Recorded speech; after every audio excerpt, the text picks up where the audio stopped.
जय श्री श्याम। हारे के सहारे की जय हो, शीश के दाने की जय हो, लखदातार की जय हो। दोस्तों, उम्मीद करते हैं श्याम बाबा के आशीर्वाद से, श्याम बाबा की कृपा से आप और आपका परिवार कुशलमय हो और श्याम बाबा हमेशा अपने भक्तों पर ऐसे ही कृपा बनाए रखें। बाबा श्याम हमेशा अपने भक्तों का ऐसे ही कल्याण करते रहें। दोस्तों, जो लोग नए हमारे वीडियोस को देख रहे हैं, जो लोग नए जुड़ रहे हैं, सबसे पहले वो हमारे चैनल को सब्सक्राइब कर बेल आइकन को प्रेस कर लें, क्योंकि हम अपने चैनल पर लेकर आते हैं श्याम बाबा से जुड़ी जानकारियाँ, श्याम बाबा के सत्य चमत्कार और श्याम बाबा के अनुभव, जो हम आप सभी लोगों के साथ शेयर करते हैं। और जितना हो सके हमारे वीडियोस को ज़्यादा से ज़्यादा शेयर कीजिए, ताकि और भी लोग श्याम बाबा से जुड़ सकें, श्याम बाबा की कृपा पा सकें। तो चलिए ज़्यादा देर ना करते हुए वीडियो को आगे बढ़ाते हैं। वीडियो को आगे बढ़ाने से पहले सभी भक्तों को जय श्री श्याम। दोस्तों, आज की कहानी सुषमा जी की कहानी है, जो गाजियाबाद में रहती हैं। सुषमा जी के 2 बच्चे हैं, एक बेटा और एक बेटी। सुषमा जी के हस्बैंड बहुत ज़्यादा दारू पिया करते थे, बहुत ज़्यादा दारू पिया करते थे। सुषमा जी अपने हस्बैंड को मना भी किया करती थी कि तुम दारू मत पियो, पर वो उनकी एक नहीं मानते थे, बिल्कुल भी सुना ही नहीं करते थे। सुषमा जी ने उन्हें बहुत ज़्यादा समझाने की कोशिश की, पर उनके हस्बैंड बिल्कुल भी सुना नहीं करते थे। और तो और उनके जो हस्बैंड थे ना, वो ऐसे थे, मतलब सुषमा जी पे तो उनको मतलब बिलीव ही नहीं था, मतलब इस टाइप के थे वो, मतलब कोई भी उनसे कुछ भी कह दे, कच्चे कानों के थे वो, वैसे ही बिलीव कर लिया करते थे। उनको जैसे भी कोई भड़का दे, कोई भी बहका दे, वो उसके बहकावे में आ जाया करते थे। अब सुषमा जी रेंट पर रहा करती थी। हुआ क्या, सुषमा जी के हस्बैंड ने सुषमा जी को बिना बताए जिस मकान मालिक के किराए पर वो रहा करते थे, उस मकान मालिक को 70,000 रुपये दे दिए। अब मकान मालिक ने भी चुपचाप उन्हें बिना बताए 70,000 रुपये ले लिए। अब होता क्या है, सुषमा जी के हस्बैंड ड्रिंक तो किया ही करते थे, बहुत ज़्यादा ड्रिंक किया करते थे। उनकी है ना, अचानक से तबीयत ख़राब होती है, तबीयत ख़राब होती है। सुषमा जी फिर भी उनको हॉस्पिटल लेके जाती हैं, उन्हें दिखाती हैं, दवाई गोली कराती हैं, पर दवाई गोलियों से कोई फ़र्क नहीं पड़ता। फिर वो अगले दिन हॉस्पिटल लेके जाती हैं, तो पता चलता है कि सुषमा जी के हस्बैंड को टीबी हो गई है। सुषमा जी के हस्बैंड को टीबी हो गई है, और आप जानते हो टीबी कितनी ही घातक बीमारी है। और सुषमा जी ये सोचकर बहुत ज़्यादा परेशान कि मतलब ये क्या हुआ, फिर भी वो हिम्मत नहीं हारती। वो अपने हस्बैंड को बहुत ज़्यादा समझाती हैं, पर उनके हस्बैंड फिर भी नहीं मानते हैं। कुछ आराम लग जाता है उनको, कुछ दिन ड्रिंक करनी छोड़ देते हैं, पर जब जैसे ही उनको थोड़ा आराम लग जाता है, वो फिर से मतलब ड्रिंक वगैरह करनी शुरू कर देते। 2 बार जैसे तैसे करके वो बच गए। तीसरी बार जब वो उन्होंने फिर से ड्रिंक करनी शुरू करी, क्योंकि आराम लग गया था, फिर से उन्होंने ड्रिंक करनी शुरू करी।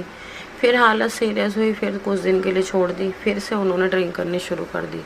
अब इस बार उनकी हालत ये हो गई थी, आप जानते हो टीवी वाले इंसान बिल्कुल पूरी तरह सूख जाता, उनकी भी ऐसी हालत थी। अब उनका बेटा भी अपने पापा को गोद में उठाए फिर रहा। दोनों माँ बेटा बहुत ज़्यादा परेशान, करें तो करें क्या। अब होता गया है, एक दिन सुषमा जी के हस्बैंड की डेथ हो जाती है। अब सुषमा जी का तो मानो जैसे सब कुछ लुट गया हो, क्योंकि एक तो उनके सिर पर छत नहीं, ऊपर से कोई परिवार में नहीं, उनके एक हस्बैंड ही थे, वो भी मतलब इस दुनिया में से जा चुके थे।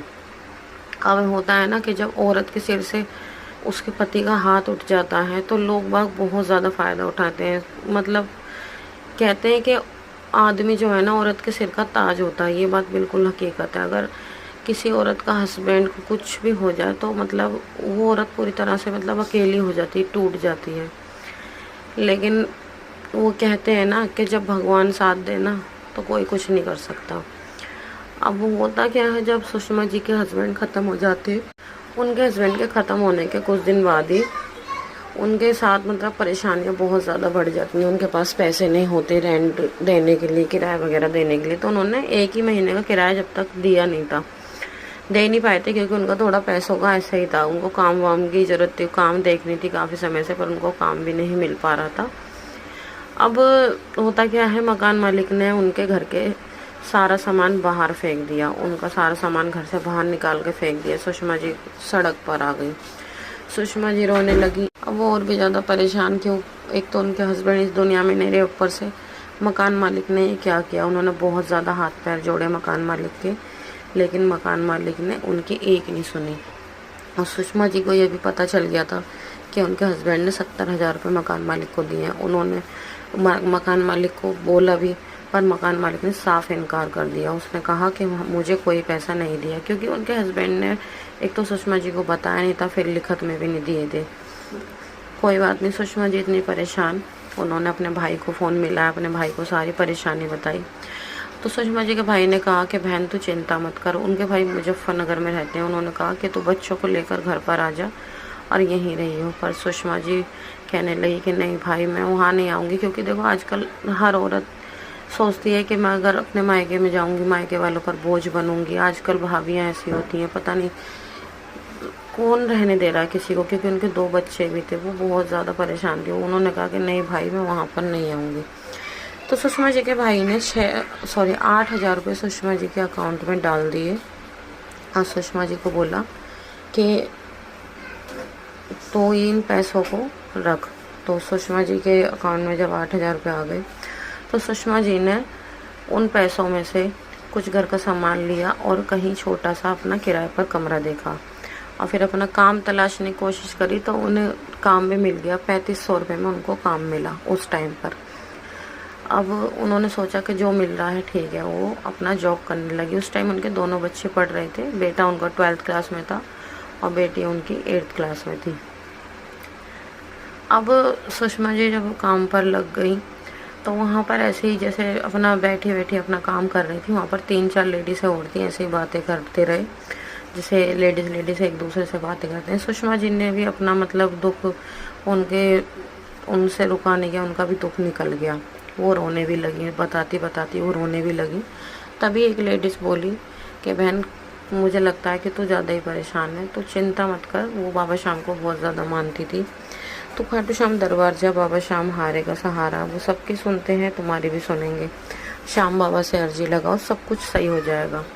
तो सुषमा जी ने फिर पूछा सारी बात और फिर वो बाबा श्याम के दरबार चली गई। उन्होंने श्याम बाबा से अर्जी लगाई, श्याम बाबा को अपना सारा दुख बताया। देखो कहते हैं ना, सब यूँ ही नहीं कहा जाता कि श्याम बाबा हारेगा सहारा। श्याम बाबा सच में हारेगा सहारा है। सुषमा जी बताती हैं कि श्याम बाबा, तो सुषमा जी जब श्याम बाबा के दर्शन करके वहाँ से लौटी, उनका मतलब वही अपना काम पे जाती रही। सुषमा जी आज बताती हैं कि श्याम बाबा की इतनी कृपा है, उन पर इतनी कृपा है कि सुषमा जी किराए पर रहती थी। आज श्याम बाबा के आशीर्वाद से, श्याम बाबा की कृपा से उन्होंने अपना खुद का घर खरीद लिया और आज उनका बेटा भी ग्रेटर नोएडा में जॉब करता है और उनकी बेटी 12th क्लास में पढ़ रही है। और सुषमा जी भी अच्छी खासी जॉब पर लग गई हैं, क्योंकि उस टाइम पर उनके पास कोई चारा नहीं था। वो ऐसे ही कहीं जॉब पर लग गई थी। सुषमा जी भी थोड़ी बहुत पढ़ी लिखी हुई हैं, 10वीं तक पढ़ी हुई हैं। और बाबा के आशीर्वाद से वो बताती हैं कि जब से मैं श्याम बाबा से जुड़ी हूँ, मेरी ज़िंदगी में सब कुछ धीरे धीरे सही होता चला गया। जब वो श्याम बाबा के दर्शन करके आए, फिर उन्होंने सब कुछ श्याम बाबा पर छोड़ दिया। जब से वो श्याम बाबा पर इतना भरोसा करती हैं, वो कहती हैं श्याम बाबा सच में हारेवे का सहारा है।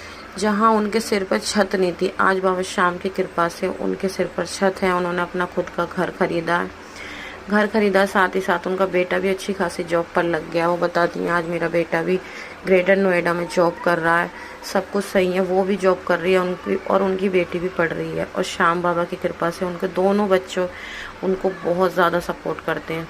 आज उनकी ज़िंदगी में फिर से सब कुछ ठीक हो गया है। वो कहते हैं कि देखो, हस्बैंड की कमी तो जीवन भर खलेगी, लेकिन बाबा श्याम की कृपा से उनकी ज़िंदगी पूरी तरह बदल चुकी है। तो दोस्तों, ये थी आज की सत्य कहानी। आपको कैसी लगी कमेंट करके ज़रूर बताना। अगर पसंद आई हो तो श्याम बाबा का एक ज़ोर से जयकारा लगा दें और जय श्री श्याम लिखना बिल्कुल ना भूलें। और जितना हो सके ज़्यादा से ज़्यादा शेयर करें और लोगों तक पहुँचाएँ, ताकि और लोग श्याम बाबा से जुड़ सकें। तो चलिए मिलते हैं कल एक और नई सत्य कहानी के साथ। जब तक के लिए सभी भक्तों को जय श्री श्याम।